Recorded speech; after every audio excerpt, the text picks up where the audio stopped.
시청자 여러분 안녕하십니까? 한 주간의 뉴스를 더 깊이 있게 분석하는 전주 MBC 더 체크 이몽진입니다. 먼저 이슈 체크에서는 혁신도시 기지제 수변공원이 녹조로 뒤덮였는데도 관리가 이루어지지 않고 있다는 뉴스. 도내 외국인 계절 근로자 무단 이탈에 대해서도 짚어봅니다. 국립공원 휴양시설을 공단 직원들이 부당하게 사용했다는 내용도 알아보겠습니다. 이슈 토론에서는 새만금 잼버리 파행과 수습 대책에 대해서 토론해 보겠습니다. 먼저 한 주간의 이슈를 살펴봅니다. 장충석 변호사와 함께합니다. 안녕하십니까? 안녕하십니까? 네, 전주 혁신도시 안에 있는 저수지죠. 기지제가 여름만 되면 부영향화로 녹조 현상이 재발하고 있습니다. 원인 어떻게 나와 있습니까? 네, 요즘도 그 혁신도시에 있는 기지제에 가보시면 물빛이 녹색빛으로 변해 있는 것이 보이죠. 그리고 그 수면 위에는 수생식물들이 가득 덮여 있어서 이게 멀리서 바라보면은 넓은 잔디밭처럼 보이기도 합니다. 녹조 현상 때문인데요. 녹조 현상이라는 것이 물속에 영양 성분이 많아져서 그것이 물이 정화할 수 있는 한도를 넘어가게 되면 발생하는 것으로 알려져 있는데, 주된 원인으로 꼽히는 것은 요즘 같은 여름철에 폭염이 계속되게 되면 수온이 상승하게 되고 또 일조량이 늘어나서 물속에 있는 플랑크톤이 순식간에 이제 대량 증식을 하는 것이 원인으로 알려져 있습니다. 이게 녹조 현상이 생기게 되면 보기도 좋지 않지만은 물속에 산소가 부족해져서 물고기 집단 폐사가 일어나기도 하고요. 결국에는 이제 물이 썩게 되는 것이죠. 그렇게 되면 악취도 나고 또 시민들 건강에도 악영향을 끼치는 것으로 알려져 있습니다. 네, 기지제 수변공원은 녹조뿐 아니라 쓰레기 문제, 또 낚시 문제로 해서 그동안 관리 부실에 대한 지적이 있어 왔는데요.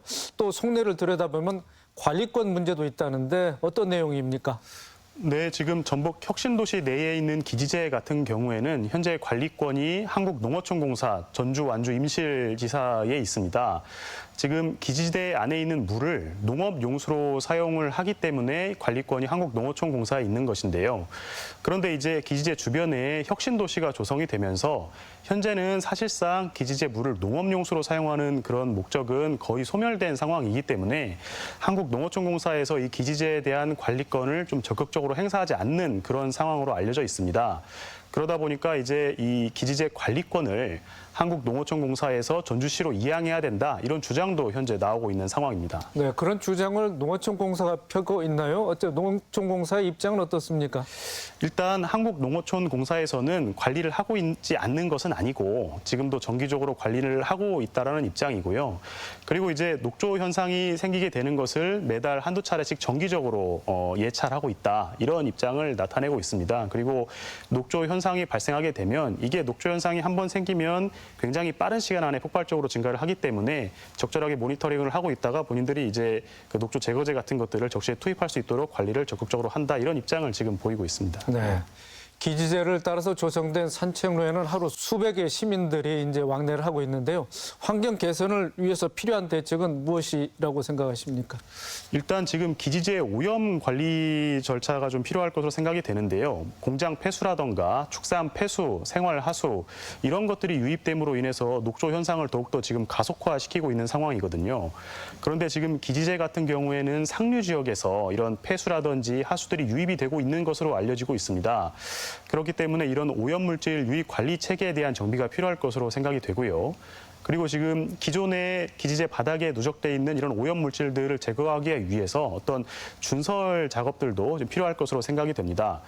그리고 지금 기지제가 그 낚시 등이 금지돼 있는 구역이거든요. 그런데 지금도 기지제 주변을 보다 보면은 이런 낚시들을 하는 모습들이 간혹 관찰이 돼요. 결국에는 이 기지제에 대한 관리권에 대한 문제가 있는 것으로 생각이 되는데, 이런 관리들이 조금 더 적극적으로 이루어질 수 있도록 앞서 말씀드린 것처럼 관리권에 대한 협의가 좀 필요하지 않나, 이런 생각이 듭니다. 네, 알겠습니다. 자, 다음 이슈로 넘어갑니다. 고질적인 문제인데요. 외국인 계절 근로자 무단 이탈. 올 상반기 전라북도 지역에서만 67명이 기록됐습니다. 자, 무단 이탈.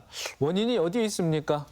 일단 이 외국인 계절 근로자 제도라는 것이 농어촌에서 파종기라던가 수확기에 아주 단기간에 일손이 좀 집중적으로 많이 필요한 시기에 외국인을 합법적으로 고용할 수 있는 그런 제도인데요. 보통 외국인들이 국내에 와서 일을 하기 위해서는 고용허가 제도를 통해서 일을 하게 되는데 농어촌처럼 아주 단기간 동안만 일손이 필요한 경우에는 이 고용허가 제도를 이용하는 것이 상당히 불편하거든요. 그렇기 때문에 외국인 계절근로자 제도를 많이 이용을 하게 됩니다. 그런데 이제 이 외국인 계절근로자 같은 경우에는 국내에 체류할 수 있는 기간이 5개월가량으로 비교적 단기이다 보니까 그리고 또 상대적으로 낮은 임금을 받는 것으로 알려져 있거든요.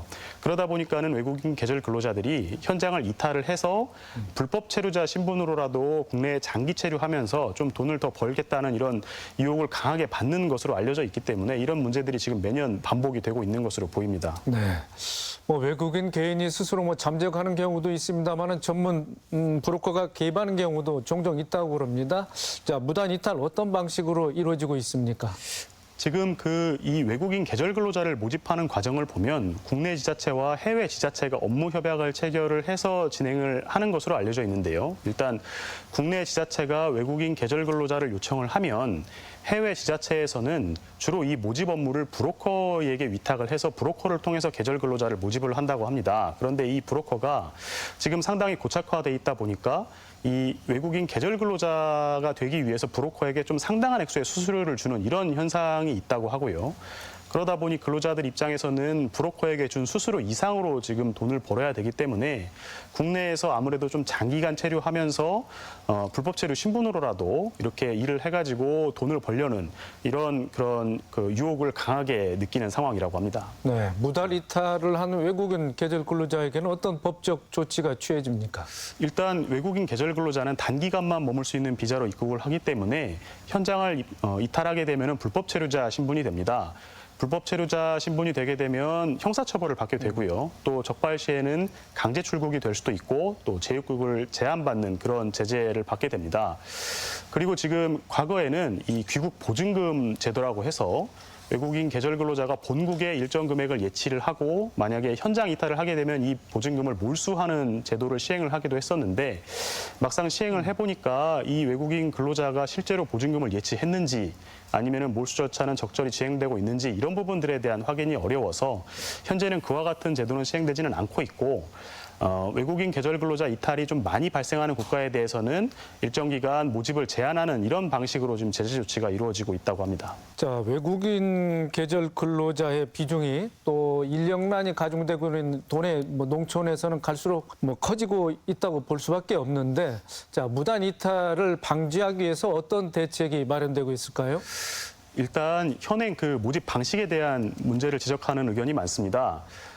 외국 현지에서 근로자를 모집하는 이 브로커들이 상당히 고착화되어 있고 실질적으로 근로자 모집을 좌지우지하는 상황이 되다 보니까 이 외국인 계절 근로자 문제가 반복이 되고 있다는 의견이거든요. 그렇기 때문에 해외 현지에서 외국인 계절 근로자를 모집을 하는 단계에서부터 좀 적극적으로 개입을 해서 이 문제를 해결을 해야 된다 이런 의견이 있고 그러기 위해서는 이런 문제를 처리할 수 있는 전문 인력이 확충돼야 된다 이런 지금 지적이 나오고 있습니다.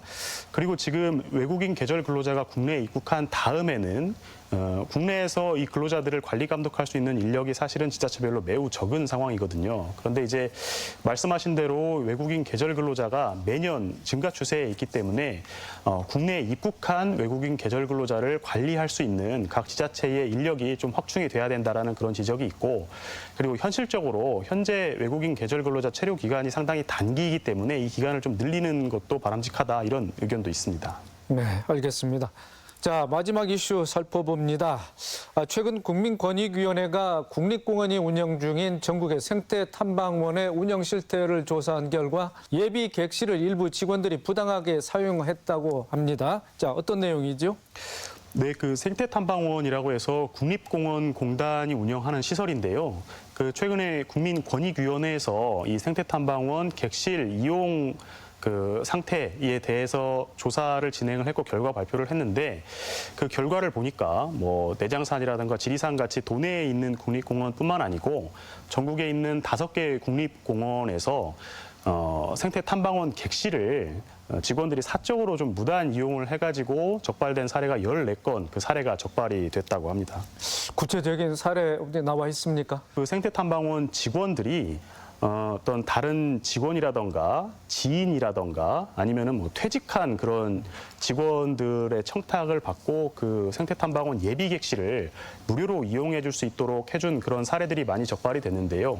한 가지 예를 들어보면은 이제 한 생태탐방원 같은 경우에는 그 한옥 형태의 별채로 돼 있는 어떤 그런 객실을 예비 객실로 지정을 해놓고 있었는데 그 다른 생태탐방원 직원이 해당 객실을 좀 이용할 수 있게 해달라는 청탁을 했고 이 청탁에 따라서 이거 무료로 또 이 객실을 이용하도록 제공을 하는 사례가 적발이 됐고 이런 사례가 한 건이 아니고 그 해당 생태탐방원에서만 여러 건 수차례 동일한 사례가 적발이 됐다고 합니다. 이러한 부정한 사례들은 정당한 절차와 기준을 어겼다고 볼 수 있는데 국립공원 생태탐방원을 운영하는 데 있어서 내부 규정은 사실 잘 정비되어 있을 것 같은데요.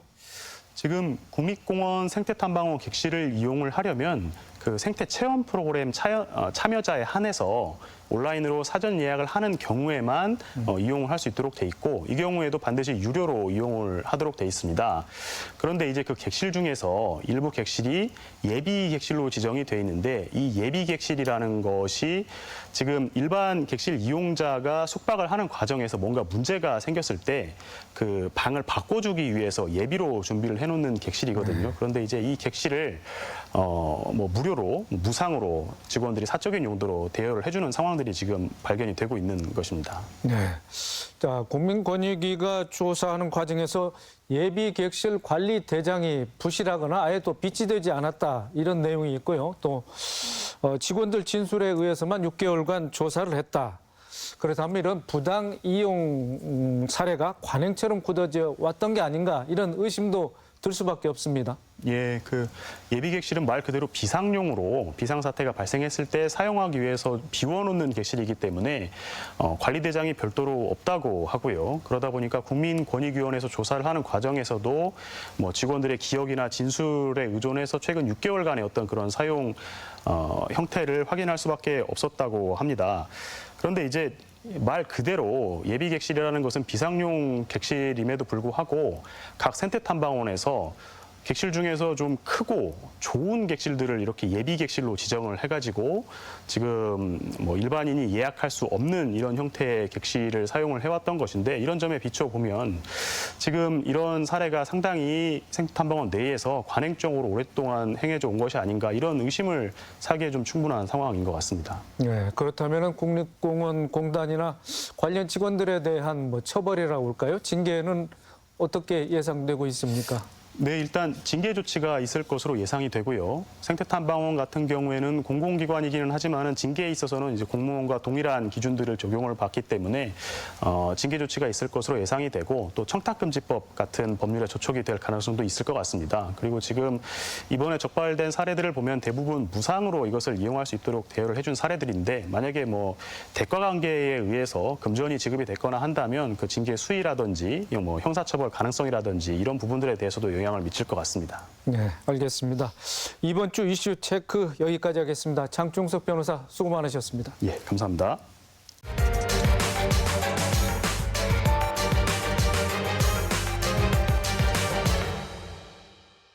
이슈 토론 시간입니다. 새만금 세계 스카우트 잼버리가 장밋빛 희망을 안고 개막됐지만 개영식 직후부터 폭염과 벌레 위생 관리 문제가 도마 위에 올랐습니다. 또 대규모 인원이 참가한 영국과 미국 잼버리단이 도중에 퇴소를 하면서 파행을 예고했는데요. 새만금에서 시작은 했지만 결국 끝은 맺지 못한 상황이 됐습니다. 책임 공방도 이어지면서 후폭풍이 거세지고 있습니다. 새만금 잼버리 파행 운영의 원인과 수습책은 무엇인지 이야기 나눠봅니다. 토론에 참여할 세 분 모셨습니다. 이원택 더불어민주당 국회의원, 이정현 전북환경운동연합 공동대표, 박혜진 전주 MBC 기자입니다. 여러분 안녕하십니까? 예. 네. 자, 지난 8월 1일부터 개최됐던 새만금 세계 스카우트 잼버리 시작부터 폭염과 해충 또 위생 부족으로 위태로움을 겪었다가 안정세를 찾아가는가 싶더니 또 태풍의 영향으로 결국 야영지 전원 철수라는 초유의 상황을 맞았습니다. 자, 박혜진 기자, 그동안의 일련의 과정을 좀 짚어주시죠. 네, 지난 7일 이 정부와 세계 연맹은 태풍 카눈이 이 정부권에 영향을 끼칠 수 있다라는 우려를 보이면서 안정상 모두 조기 철수를 하기로 지시를 했었는데요. 그나마 이 태풍의 영향권에서 벗어난 수도권과 그리고 충청권으로 모두 아이들을 이동시키기로 한 겁니다.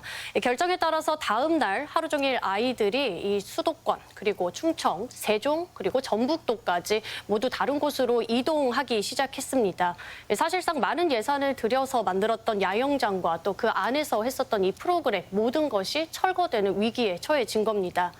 이렇게 된 가장 큰 이유가 바로 폭염과 배수 그리고 위생 문제, 게다가 이 음식 부실 문제 이런 것들이 잇따라 터지기 시작을 했는데요. 그중에서도 폭염이 가장 큰 이유였습니다. 이미 대회 전에 들어왔던 선발대가 있었는데요. 이 더위를 피해서 야영장이 아닌, 야영장에서 원래 수경을 먼저 시작하기로 했었지만 일부가 이 무더위를 피하기 위해서 웰컴센터 시설 안에서 자는 일까지 벌어졌습니다. 폭염에 대한 대책이 야영장에 전혀 없었던 것은 아닙니다. 안개 분사 시설을 갖춘 덩굴 터널 57개소를 마련을 했었는데요. 하지만 저희 취재진이 야영장 곳곳을 둘러봤었지만 안개 분사 시설이 가동되어 있는 곳은 많지 않았고 덩굴 터널 역시 덩굴이 다 자라 있는 곳도 흔하지 않았습니다. 다수가 덩굴이 제대로 자라지 않은 곳이었고 이에 아이들이 무더위를 피할 수 있는 곳은 거의 없었다고 볼 수 있습니다. 자, 개영 7일 만에 폐행이 결정이 됐습니다. 이원택 의원님, 현지를 또 지역구로 갖고 계신 또 의원으로서 또 이 유치 활동에 적극 나섰던 분으로서 참 심장이 좀 착잡할 것 같은데 개영 이후 내내 현지에 머물면서 상황을 쭉 지켜봤으니까요. 자, 어떻습니까? 어떻게 보고 계셨습니까? 예, 보통 이제 세계 잼버리가 이렇게 개영을 하게 되면 한 2, 3일 정도는 민원도 있고 또 시스템이 작동을 해야 되니까 여러 가지 이제 요청 사항들이 많이 있습니다. 그래서 한 2, 3일의 조정 과정, 또 보완과 수습 과정을 통해서 정상화되고 정상화하면서 이제 세계 스카우트들이 이제 열정이나 끼가 또 발산되면서 더 이렇게 증대되는 방향으로 가는데 사실 그 현장의 폭염 대책, 그다음에 온열 환자를 치료할 수 있는 의료진 대책이 부족했던 게 사실인 것 같고요. 저도 그런 현장들을 너무 많이 목격을 했습니다. 그리고 이제 아까 화장실 문제, 이건 청소를 좀 빨리빨리 해주는 문제가 이제 필요했던 대목인 것 같고요. 또 이제 해충 문제가 좀 일부 있었던 걸로 보입니다. 영국과 미국에서 주로 요청했던 것이 이 사안, 방금 말씀드렸던 사안입니다. BBC 방송에서 나왔던 얘기들이고요. 영국 스카우트 연맹의 단장이 공식적으로 말한 멘트입니다. 그래서 이것을 빨리 해결해 달라고 그랬는데 사실 이 시간이 이걸 들어주면 되는 거거든요. 근데 그걸 들어주지 못하면서 영국과 미국이 이제 퇴영을 하게 된 겁니다. 철수를 하게 되면서 이게 이제 전국적으로 세계적인 사건이 된 상황이 발생한 겁니다. 그 후에 이제 정부에서 100억을 긴급 투입해서 사실 그 이후에는 그늘막도 많이 들었고요. 또 간이 수영장도 많이 들었고 얼음 공급도 됐고 냉방차, 무제한 냉방차가 공급이 되면서 또 화장실도 관리가 더 철저해지면서 사실 많은 것이 그래도 좀 안정화돼가는 과정이었습니다. 그래서 이 과정에 좀 이렇게 우리가 좀 더 열정과 뜻을 모으면 잘 되겠다 했는데 결국 태풍 카눈이 오면서 결국은 원래 대비 매뉴얼이 있습니다. 그 매뉴얼에 따라서 대피하게 된 상황이 발생했습니다. 너무나 섭섭합니다. 예. 자, 이정현 대표께서도 개영 이전 또 이후에 쭉 현장 인근에 계셨다고 그러는데 자, 어떻게 느끼셨습니까? 저희는 8월 그러니까 6일, 그러니까 5일부터 7일까지 제가 현장에 머무르면서 우리 세계 스카우트 대원들이 지금 잼버리를 치르고 있는 곳이 과거에 갯벌이었고 앞으로도 갯벌로 복원될 가능성이 높은 것이다. 이런 사실들 좀 알았으면 좋겠다 해서 환경단체 회원들하고 영문 유인물도 만들고 장승을 심는 행사를 좀 진행을 해왔습니다. 거기에 이제 한 200여 명의 이제 전국에서 모인 시민들이 함께 했는데 이분들이 오랫동안 새만금을 다녀가시고 조사하고 그래서 새만금의 날씨라든지 지형이라든지 환경을 너무 잘 알고 계시거든요. 그래서 우리의 목소리가 굉장히 높았다 이런 말씀 먼저 드리고요. 저희는 2020년에 공사가 시작이 됩니다. 실제 공사 시작된 건 불과 3년 전 일이거든요. 그때부터 전부터 저희가 갯벌을 파괴하지 않고 새만금 내에 이미 조성된 농업용지가 있었고요. 야미도 부근에 관광용지가 있었고 또 필요하다면 현재 노출지로 드러나 있는 곳에서 잼버리 행사를 하는 게 좋겠다. 준설터를 퍼올려서 갯벌인 곳에다가 매립을 해서 잼버리를 하는 것은 여러 가지 문제, 환경적으로도 그렇고 여러 가지 열악한 조건 속에서 잼버리를 치러야 되니까 그런 의견들을 뭐 저희가 그 개발청장 그리고 전북 스카우트 연맹장에게 전달을 했는데요. 그런 부분들이 받아들이지 않고 장승촌만 저희가 보존하는 선에서 이 매립이 진행되고 갔었는데 이 문제는 저희가 충분히 예견이 됐었던 문제고요. 제가 개영식 직전 7월 17일하고 25일 현장을 두 차례 둘러봤는데 정말 절망적이었습니다. 그러니까 여기저기 뭐 물 고여 있고요. 뭐 갈매기들이 쉬고 있는 이런 모습들이 보이긴 했습니다. 그리고 간이 화장실이라든지 플라스틱 깔판이라든지 식당동이라든지 이런 부분들이 전혀 준비가 안 돼 있었는데요. 가장 제가 절망적이었던 게 뭐였냐면 이게 대회 직전이면 뭔가 일사불란하게 막 돌아가야 되는데 그런 느낌이 전혀 들지 않았습니다. 그래서 정말 컨트롤 타워가 없는 것처럼 보였고요. 정상적인 행사가 불가능하구나 이런 마음에 참 마음이 불편했는데 그런 부분들이 예견대로 돼버려가지고 정말 안타까웠습니다. 네. 자, 박혜린 기자, 태풍 때문에 조기 철수를 결정하게 됐는데요. 이정현 대표께서도 말씀하신 대로 결과론적입니다만 간척지 위에서 야영대회를 할 수 있을지 거기에 대한 회의적인 시각이 처음 애초부터 컸었다 이렇게 얘기를 했습니다. 자, 사실 시작 전부터 줄곧 지적되어 온 문제, 배수 문제 아니겠습니까? 자, 대회 시작 전 열흘까지도 이런 공사가 진행됐다죠? 네, 맞습니다. 저희가 그 열흘 전에 이제 가서 다시 보도를 하려고 갔었었는데요. 사실 MBC가 본격적으로 이 잼버리 배수 관련, 침수 관련 문제를 다뤄왔었던 게 지난 4월부터였습니다. 또 그 이전에는 야마구치 잼버리 사례를 통해서 배수 문제를 지적했었던 바가 있는데요. 사실 그 전까지 전라북도나 조지기가 별다른 대책이 없었다가 이제 어린이날 연휴 이후부터 배수 공사에 돌입하기 시작을 했습니다. 어린이날 연휴에 내렸던, 부안에 내렸던 비가 150mm 가량 됐었는데요. 당시 언론사들이 일제히 그 야영장이 물바다가 된 이 모습을 보도를 하면서 전라북도가 바로 도비 30억 원을 붓기 시작을 했습니다. 그래서 당시 내놓았던 대책이 바로 야영장에 100개의 저류지, 즉 물 웅덩이를 만들어서 이 빗물이 차면 강제 배수하겠다라는 대책과 또 하나는 이 야영장 사이사이에 배수로를 만들겠다라는 대책이었었거든요. 공사가 그래서 마무리됐던 게 6월이었었는데 이제 저희가 6월 말에 다시 갔었습니다. 그 당시에 부안에 150mm의 비가 다시 내렸었거든요.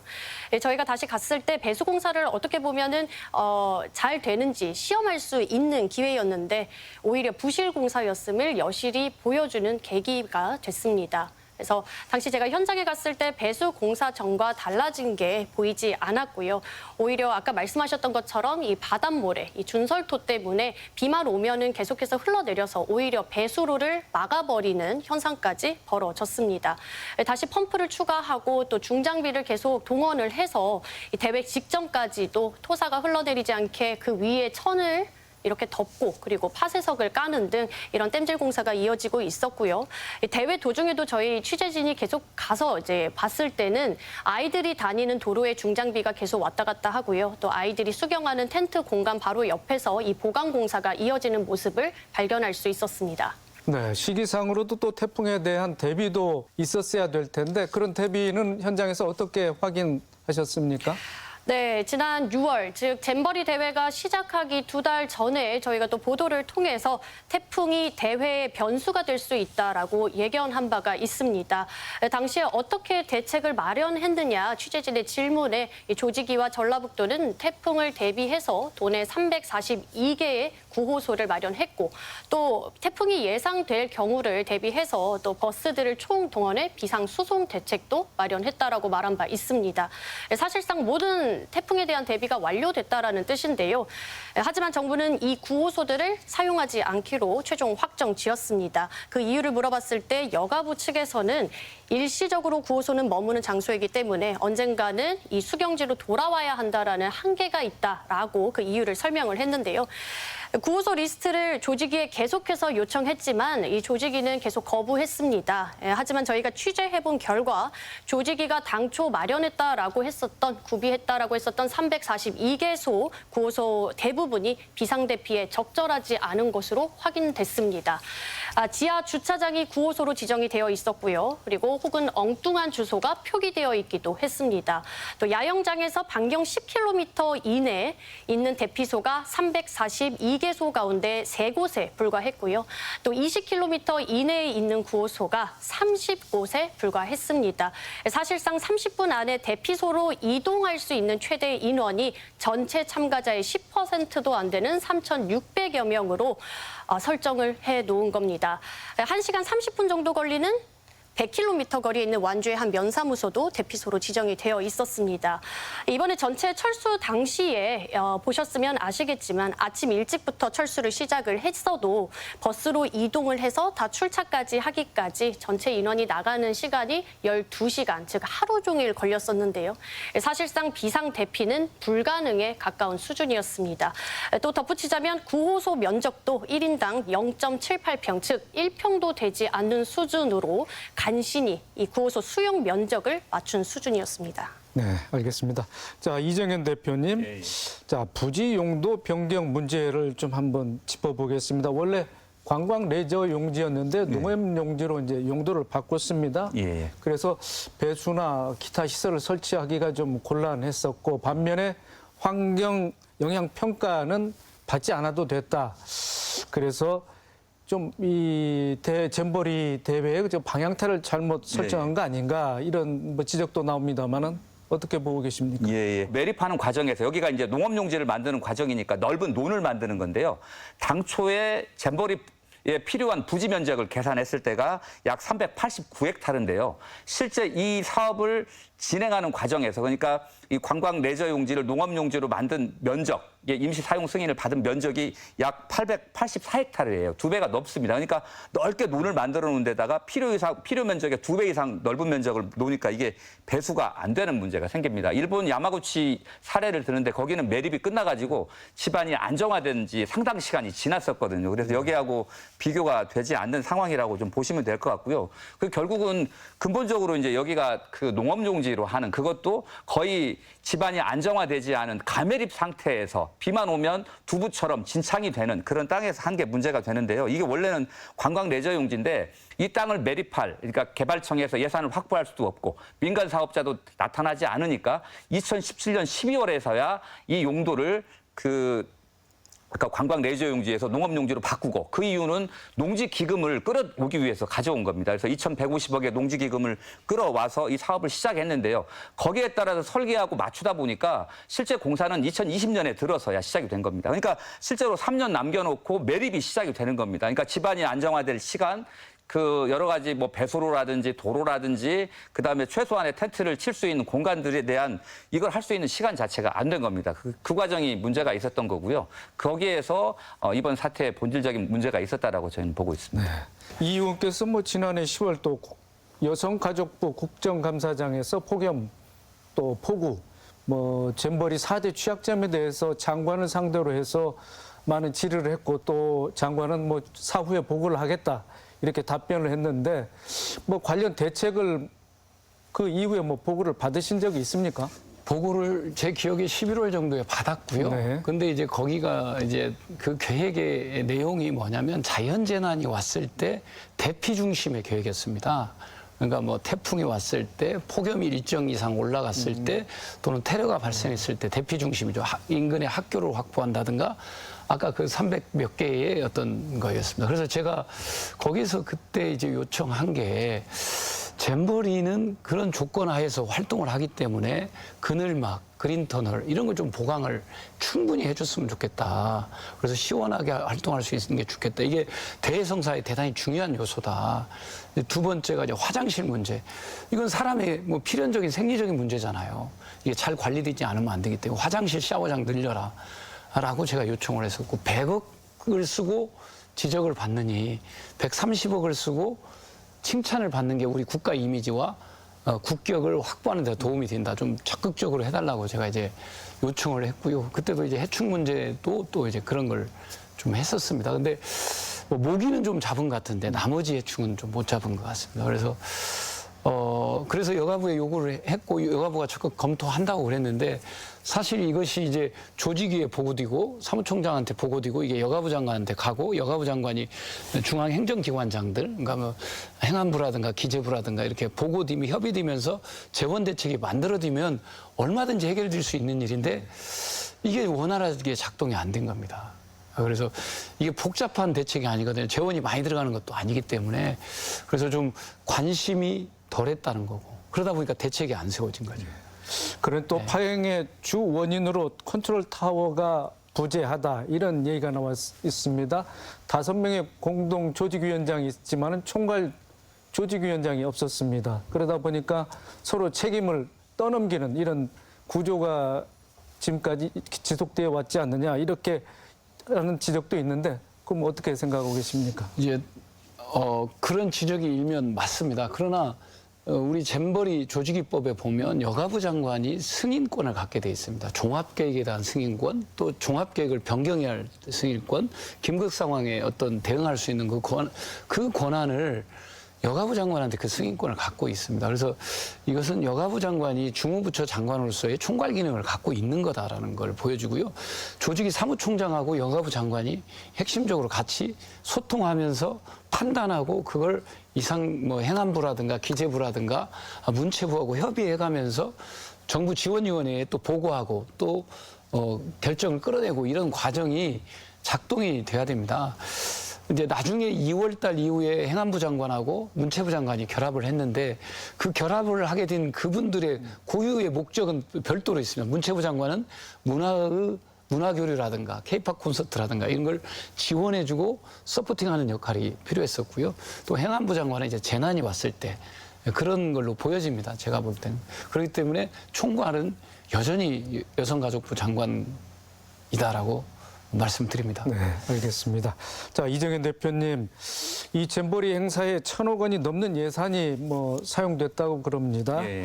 자, 그런데 그 많은 그 방대한 예산을 가지고 이렇게 대회를 초라하게 또 파행적으로 치러낼 수밖에 없었는지 또 이런 예산 쓰임새에 대한 또 검증도 불가피해 보이는데 예. 어떻게 보고 계십니까? 네, 맞습니다. 지금까지 투입된 잼버리 예산은 아까 농지관리기금 전용해서 쓴 게 한 2,150억, 그리고 글로벌 청소년 센터 건립 460억 제외하고도 1,171억 원이거든요. 문제는 이렇게 적지 않은 예산이 들어갔는데 왜 곳곳에서 문제점이 드러나는지 아마 이거 예산 편성을 보면 그 원인을 좀 찾아볼 수 있지 않을까 싶은데요. 실제로 이번에 문제된 게 아까 뭐 폭염도 그렇긴 하지만 그에 따른 여러 가지 샤워 시설이라든지 세면 시설, 급수대라든지 화장실이라든지 어찌 보면 대규모 야영장에서 갖춰야 될 이런 최소한의 기초 시설들이 갖춰지지 않으면서 문제가 발생을 했고요. 그 문제는 아까 말씀드린 대로 충분히 예산으로 극복할 수 있는 이런 부분들이었는데 그런 부분들이 좀 빠져 있었다는 겁니다. 그래서 저희들이 좀 언론을 좀 종합해 보면 전체 한 1,100억 원 가량 중에 소금과 물, 폭염 관련한 물품 구입비가 전체 예산의 0.2% 정도 되는 약 2억 원 정도밖에 되지 않았고요. 요거를 뭐 1인당으로 따지면 한 4,600원 꼴 정도가 폭염 대책 비용이었다 이렇게 볼 수 있을 것 같고 민원이 집중됐던 게 화장실이잖아요. 화장실 관련해서 청소 관리 예산이 불과 4,500만 원에 불과했고요. 아까 말한 방역비도 보면 방역비가 한 5억 정도 됐다고 합니다. 그래서 이런 부분들 전체적으로 따져보면 한 15억 남짓이고요. 그다음에 그늘막 설치한 1억 8천만 원. 이렇게 해가지고 약 전체 올해 편성된 전체 예산의 한 6% 약 17억 정도가 이 부분, 그러니까 폭염이라든지 유생이라든지 방역이라든지 이런 부분으로 짜여져 있었는데 아까 이 의원께서 말씀하신 것처럼 굉장히 예를 들면 이 부분에 대해서 조금만 더 투자를 하게 되면 훨씬 더 좋은 이미지, 좋은 환경에서 아이들이 잼버리를 즐길 수 있고 과정 활동을 진행할 수 있었는데요. 결국 이런 부분들에 대한 예산이 너무 적다 보니까 뭐 문제가 발생을 한 겁니다. 하나 더 예를 들어보면 폭염이나 야외 활동에 꼭 필요한 게 샤워 시설이잖아요. 샤워기도 예전 80년대 해수욕장 이런 시설이라고 해서 뭐 비난을 받기도 했습니다만 이 꼭지수를 보면 전체 원래 5,000개 정도의 샤워기를 설치를 하기로 되어 있는데 실제 설치된 게 약 1,650개, 목표의 33%더라고요. 요거를 43,000명으로 한번 나눠보니까 그 6명당 하나꼴이 되는 겁니다. 급수대도 마찬가지고요. 급수대도 278개 설치한다고 했는데 120개 나온 겁니다. 그러니까 이 뜨거운 여름에 아이들이 또 뛰어놀기도 하고 케이팝을 즐기기도 하고 그런 상황에서 이런 시설들이 워낙 부족하다 보니까 굉장히 이 폭염 피해에 노출될 수밖에 없었고요. 화장실 같은 경우도 보니까요. 실제 화장실은 개수는 354개소가 운영이 됐는데 실제 여기에 배정된 인원이 70명이었다고 합니다. 이걸 오전, 그렇죠. 오후로 나눠서 해야 그렇죠. 되니까 예. 한 명이 화장실 10개를 관리해야 되는 이런 문제들입니다. 그래서 전반적인 예산 편성 자체에서 아이들이 쾌적한 환경에서 건강하고 안전하게 노는 그런 분야에 대한 예산은 정말로 부족했다라는 부분들을 지적하지 않을 수가 없고요. 문제는 이 1,171억 원 중에서 400억 가까이가 청소년 대원들이 낸 참갑이거든요. 저는 이 부분에 대해서 어떤 형태든 보상이 있어야 된다고 생각을 합니다. 네, 박혜긴 기자. 자, 대회 도중에 좀 불미스러운 일이 있었습니다. 태국 남성이 또 여성 샤워실에 들어가서 경찰 조사를 받는 그런 상황까지 이르렀지만은 여성가족부 장관 미미한 사안이다 이렇게 좀 둘러대면서 사건이 좀 위험이냐 그런 되는 상황이 빚어졌지 않겠습니까? 네, 이로 인해서 한국인 참가자들 일부가 공식적으로 퇴영 선언을 하기도 했었는데요. 성범죄 의혹에도 조직위가 제대로 수사를 하지 않고 쉬쉬하려고만 한다. 그리고 여성 피해자와 분리 조치도 이뤄지지 않고 사실상 아무런 조치도 이뤄지지 않았다라고 주장을 했습니다. 여론이 악화되자 사건이 발생한 지 5일이 지나서야 조직위는 가해자로 지목된 해당 외국인 남성을 수경지 안에서 분리 조치를 했다. 라고 발표를 했는데요. 퇴소시키지는 않았습니다. 사건이 발생한 게 바로 지난 2일 새벽입니다. 바로 대회가 시작한 지 하루도 되지 않은 시점이었습니다. 당시 한국 여성대원이 샤워를 하고 있었고 여자 샤워실에서 그리고 남성의 인기척이 들리자 그때 이제 나가달라고 요구를 한 차례 한 뒤 도움을 요청하며 소리를 질렀습니다. 그때 한국 남성대원이 들어와서 이 외국인 남성을 현장에서 잡았었는데요. 이 대원의 주장에 따르면 당시 외국인에게 샤워 용품은 발견되지 않았고 그리고 즉각적으로 이렇게 들켰을 때 쏘리 즉 미안하다라고 연발을 하면서 고개를 숙이고 자신이 필리핀인이라고 속였다라고 합니다. 네, 바로 조직위와 세계연맹 측의 이 대원들이 신고를 했지만요. 분리 조치는 따로 없었고 그리고 성범죄 의도가 없는 경미한 일로 판단한다라고 하면서 여가부와 조직위가 경미한 일로 치부하고 경고 조치만 주고 바로 사건을 종결시켰습니다. 하지만 이 사건은 지금 경찰이 수사 중인 사안입니다. 경찰의 수사가 끝나지도 않은 상황에서 이 성범죄 의도가 없다고 판단하고 또 경미하다고 섣불리 말하면서 조직위에 대한 신뢰가 떨어지는 사례가 됐습니다. 결국 불안에 떨던 피해자와 그리고 중고등학생 등 80여 명이 오히려 조기 퇴영하는 일이 벌어졌습니다. 이 의원님 이런 지적도 있습니다. 중앙정부가 뒤늦게 뛰어들어서 너무 과도하게 개입을 한 거 아니냐. 전랍도는 이제 그동안 꾸준히 이제 준비를 해온 입장에서는 이제 좀 혼란스럽기도 하고 또 소외감을 느끼는 그런 부분도 있었겠다 이렇게 싶은데 어떻게 말씀하실 수 있겠습니까? 제가 이제 방금 말씀하신 부분이 중앙정부가 뒤늦게 너무 과도하게 개입하는 거 아니냐 이런 측면에 대해서는 저도 공감을 합니다. 그러나 기본적으로 이것은 이 세계잼버리를 준비하는 주체는 주관부처인 여가부 장관하고 조직위가 하게 돼 있습니다. 법에 그렇게 명시되어 있습니다. 잼버리 특별법에 그렇게 명시가 돼 있는데 그래서 조직위와 여가부 장관 또 한국 스카우트 연맹 또 세계 연맹이 상호 의논을 통해서 이제 추진을 해가야 되는데 이 부분이 이제 초기에 좀 어려움을 겪고 영국이 철수하게 되고 퇴영하면서 원래 주체들 외에 다른 주체들이 과도하게 개입하기 시작한 걸로 보여집니다, 사실. 그래서 그러다 보니까 케이팝 콘서트가 연기되고 사실 케이팝 콘서트가 6일 날 열리는 걸 기대했다가 그 현장에 있는 스카우트 대원들이 좀 실망을 하게 되고 또 여러 가지 과정이 있습니다. 그래서 사실 잼버리는 정부는 지원하고 한국 스카우트 연맹과 세계 연맹 각국의 대표단이 중심이 돼서 운영할 수 있도록 해야죠. 그냥 프로그램이 가동돼야 하기 때문에. 그런데 정부의 과도한 어떤 개입이 문제가 되는 측면이 저도 분명히 있다고 보고 있습니다. 이번에 이제 태풍이 오고 대피하고 철수하는 과정도 중앙정부에 상당히 과도한 개입이 있었다고 저는 판단되어집니다. 자, 이정현 대표님. 자, 잼버리 개최 장소와 시기는 뭐 세계 스카우트 연맹이 정하고 전북은 이제 그 지원하는 역할을 하게 되는 거 아니겠습니까? 그런데 이제 어차피 이제 우리 지역인 새만금에서 열렸고 전라북도도 여기에 뭐 실질적인 인들을 해왔기 때문에 전북의 책임 뭐 어떤 일정 부분은 좀 있을 것 같습니다. 어떻게 보고 계십니까?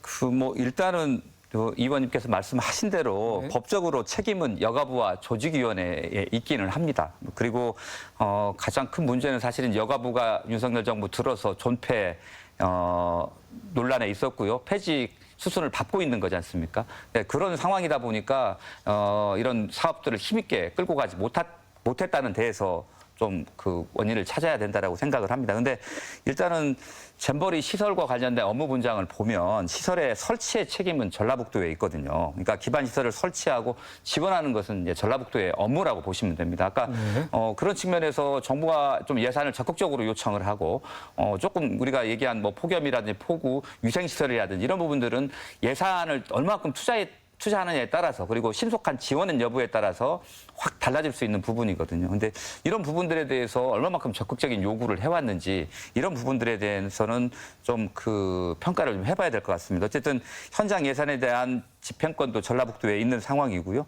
그리고 뭐 다 알겠습니다만 2015년 그 우리 국내 후보지 선정 과정부터 그다음에 문재인 정부에서는 100대 국정과제로 포함이 되어 왔고요. 윤석열 정부 들어와서는 뭐 명예총재까지 얘기를 하면서 전폭적인 지원을 아끼지 않겠다라고 얘기를 했는데 사실 이 과정은 특별법이 만들어지고 또 예산 확보하는 과정은 사실은 전라북도가 정치력을 총동원해서 한 거지 않습니까? 사실은 전라북도의 작품이라고 해도 과언이 아니기 때문에 사실 이 부분에 대해서는 그 책임을 좀 져야 됩니다. 근데 지금 전체적으로 보면 그 일정 부분 이제 약간 방어적 논리로 이 문제를 바라보는 것들은 좀 적절하지 않는 것 같습니다. 사실 우리가 이 문제를 좀 그 냉철하게 좀 진단해보고 좀 대책을 찾아 나가는 그런 노력들이 뒤따라야지 않을까 싶습니다. 네, 알겠습니다.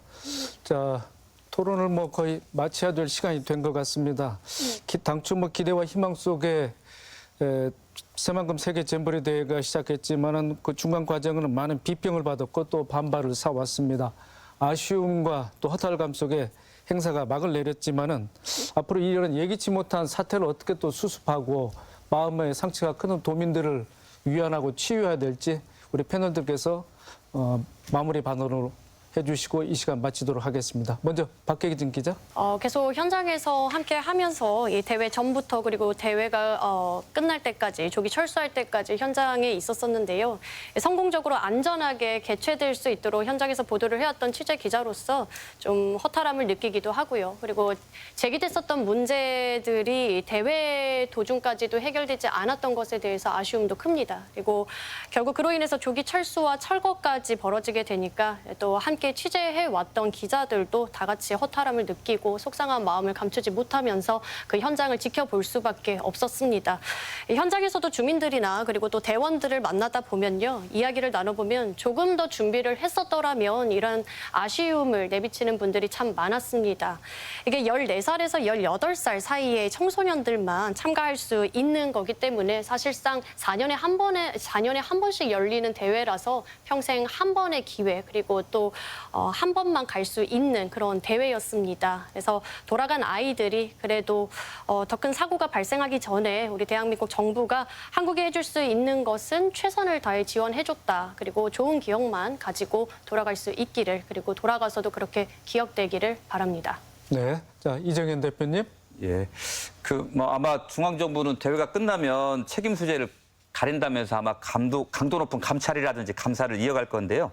뭐 우리가 오히려 뭐 피해자다 내지는 과도한 언론의 물어뜯기로 인한 지역적인 문제들이만 부각됐다. 사실 중앙정부의 예산 지원이 부족의 문제였다. 이렇게 좀 방어적인 태도보다는 저희가 아시아 태평양 마사지 대회 같은 경우도 사실 많은 예산과 행정력을 동원했지만 성과 없이 끝난 실패한 사업이 됐는데요.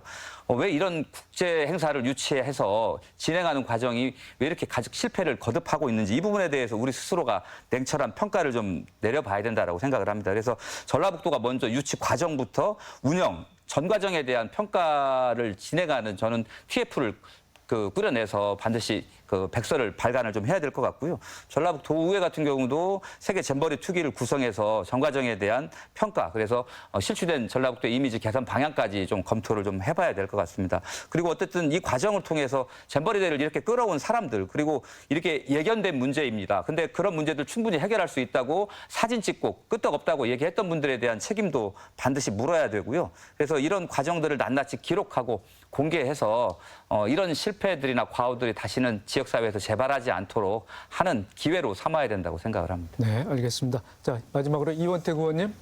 세계 연맹하고 이제 끝나고 나면 이제 세계 연맹이 이 평가 작업에 들어갈 겁니다. 그리고 158개국에 저희들이 또 부족했던 거 이런 부분에 대해서 좀 양해도 구하고 또 소통하는 과정도 좀 밟고 또 향후 또 이제 어떻게 해가겠다 이런 것도 좀 메시지도 좀 이렇게 소통하고 교환하는 것이 후속 처리 중에 대단히 중요한 우리 국가 이미지나 국격에 저는 필요한 부분이다 이렇게 보고 있습니다. 이걸 외교부나 여가부나 또는 한국 스카우트 연맹이 좀 같이 좀 잘 대응을 해주셨으면 좋겠다 이런 생각을 합니다.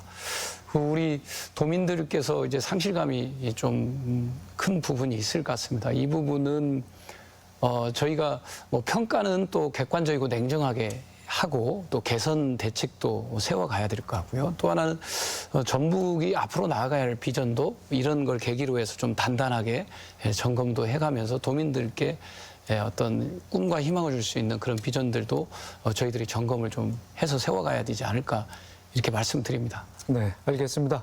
자, 오늘 세 분 토론해 주시느라 수고 많으셨습니다. 고맙습니다. 새만금 세계 스카우트 잼버리는 미래를 위한 새 땅이란 이미지를 전 세계에 알리자는 취지였는데요. 대회가 파행으로 끝나면서 오히려 새만금의 이미지가 실추된 게 사실입니다. 전라북도는 향후 책임론 등에서 자유로울 수 없게 됐는데요. 도민들 또한 커다란 상처를 입었습니다. 앞으로 이 문제를 어떻게 봉합하고 신뢰를 회복해 나가야 할지 온 힘을 모아야 할 것 같습니다. 더 체크 오늘 순서 여기서 마칩니다. 시청해 주신 여러분 고맙습니다.